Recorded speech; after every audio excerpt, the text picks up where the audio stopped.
Communicating is so important, and sometimes it's very hard to communicate, and especially with a person like Bobby. Bobby is a very alpha, but then you got me, and I'm extremely alpha for a woman. Yes. So you have two alpha in a relationship, and we both want to do it our way. So you have to communicate. There's a lot of compromise going on there. So then you could communicate all you want, but if that communication doesn't turn into compromising, that communication goes nowhere and the struggle's real. So learning communication to then compromise, and then you have to keep the relationship sizzling, exciting, romantic. So imagine working together, living together, doing everything together, struggles, everything, if you don't compromise. But then forget, even if you compromise, if you don't keep the relationship live, sizzling, that you want each other, that you still find each other attractive, that you still want to date each other, all of these two things, you become business partners, right? So where do you keep the relationship? So I have these three pillars: communication, compromising, and romance is the only way to be able to. And they ask me sometimes when I speak on stage, because I love to speak about this, because this is something that how Bobby and I really were able to make it through still 34 years together. It's been these three pillars. And when any of these fail, they all crash, because they're all three important. All three are important because, like I just said, if you don't communicate, you can't get things done. But if you communicate and you don't compromise, you're still nowhere. And then if you let the relationship just collapse and not feel that warmth and fuzzy and loved, and what do you do with the other two? Right. You want to still say peace out, right? So none of the three are more important than the other. All three need to connect in order to have a successful relationship, personally, business-wise, and because if not, it just won't work. Especially when you work with each other. Because imagine, Bobby and I have been working together since we met, and we have different opinions. We have different ways of running a business, even different ways of running our employees. So, you know, we need to communicate first before we go out and talk to employees or make a decision.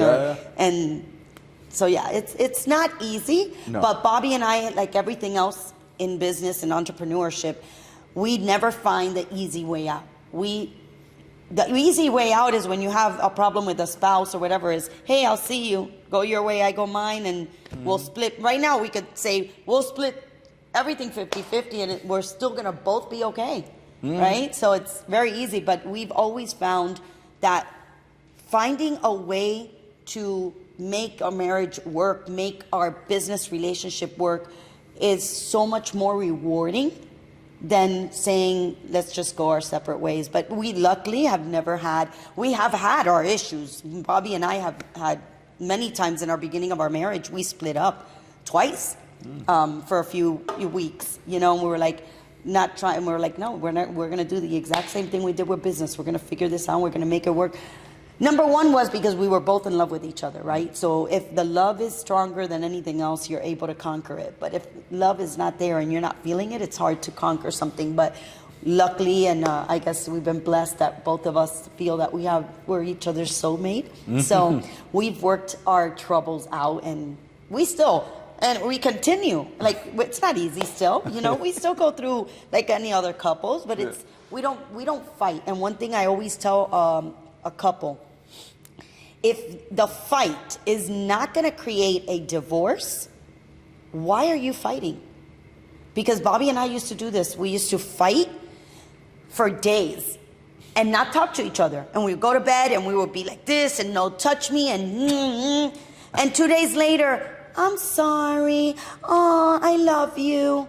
So we just let the non-refundable minutes that you're always talking about for 2 days or an hour or 3 hours, it doesn't matter, to come back to say sorry.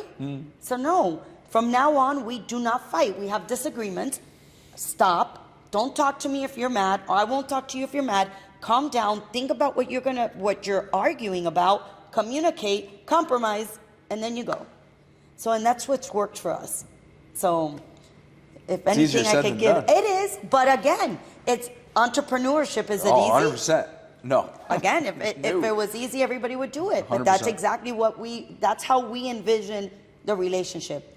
Business has not been easy, and we've been able to get through a lot of stuff through business. So why can't we work on our relationship and treat it, not like a business, but don't give up if something's hard. Now, if you're not in love and you don't feel that that's the right person for you, and that person's bringing you down and is not willing to communicate, compromise, and have romance in your relationship, then that's not the right person, right? You need to know a boundary as well. But Bobby and I, luckily, we have everything that, we're able to always maneuver whatever little issues. And, to tell you the truth, in the past, I don't know,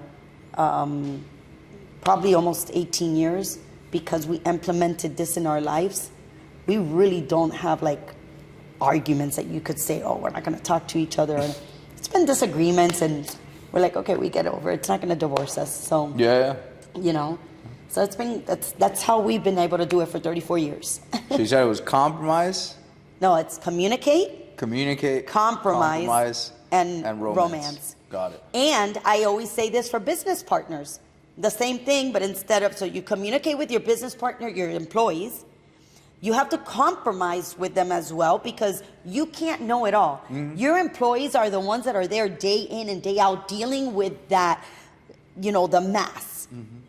So you need to compromise with your employees. Your business partner has a different ideas. You know this.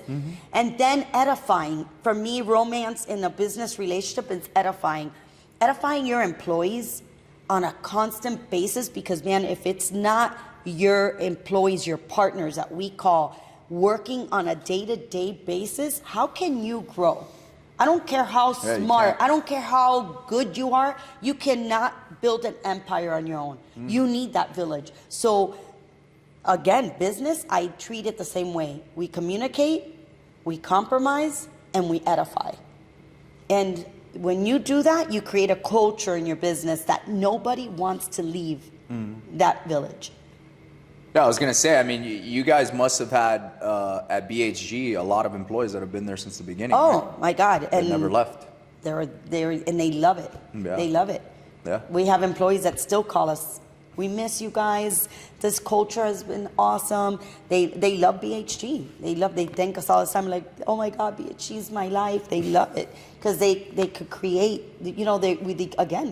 We allow our employees to communicate with us, to let us hear their voices. They're the ones dealing with the client every single day. They know what worked and what doesn't. We could implement something, but if it's not working, how are we not going to listen to our employees to give us that feedback so that business could really scale? So those are our partners.